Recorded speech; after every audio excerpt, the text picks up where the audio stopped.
ప్రకృతి మాత తన గర్భాన దాచుకున్న రంగులన్నిటినీ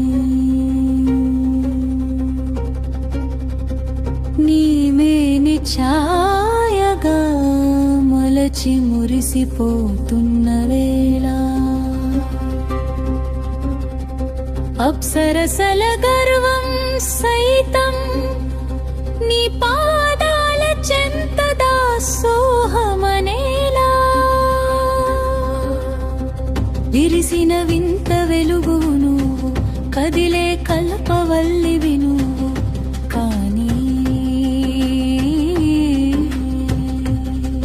నీ కంటి మెరుపుకు, నీ తనువు పులకింతకు నా కౌగిలింతే కదా అసలైన శృతిలయల వేదిక.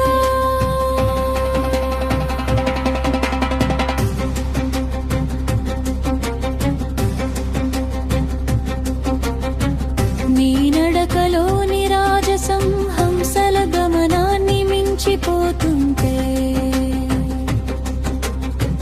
నీ నవ్వులోని సుధలు వెన్నెల కాంతిని చిన్నబోనిస్తుంటే,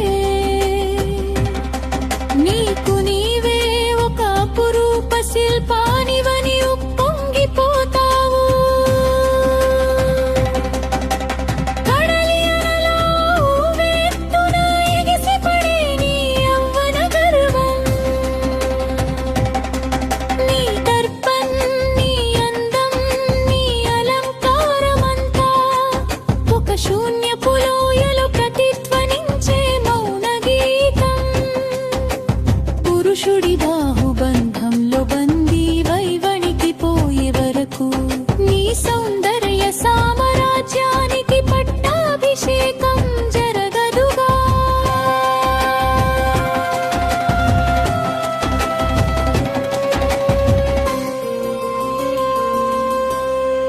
మన్మధుడి పుష్పబాణం నీ గుండెను తాకిన మరుక్షణం, నీలోని గర్వం కరిగి నీరై ప్రవహించక తప్పదు.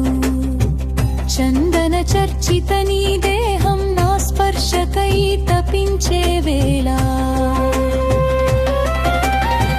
రతీదేవి సోయగం నీలో పరవళ్ళు తొక్కుతున్న వేళ,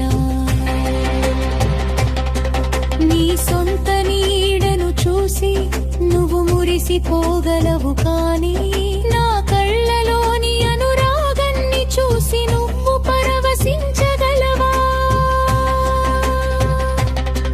నా వేలి కొనలు నీ తనువుపై అక్షరాలు రాస్తుంటే, అప్పుడు కదా నీకు నీవుగా నీలోని లోతును దర్శించేది. ఓ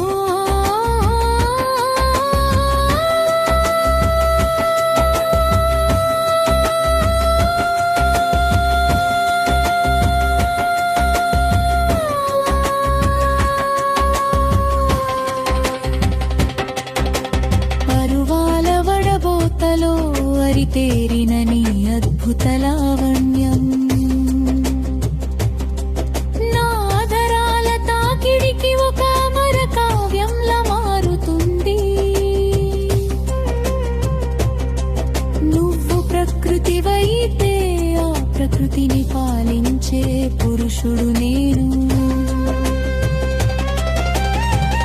ఒంటరిగా వికసిస్తే